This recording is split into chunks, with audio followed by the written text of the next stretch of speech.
Tjabba tjabba, mina estniska kompisar. Jag kommer från vilket land som helst och jag vill hälsa er och kanske vi ska träffas igen här. Jag har ingenting vad pratar ni, men jag förstår att ni måste skratta lite och det är mycket roligt att komma från Sverige att hälsa mina estniska kompisar som sitter här och ingenting om mig.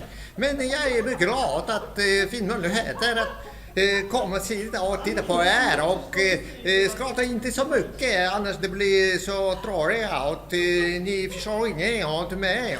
Och jag slutar Gagarin, Yuri Gagarin kommit från vilken kosmos och det är mycket roligt och tack kompisar att tittade på mig och jag tror att det blir mycket roligt men ni förstår ingenting. Hej då!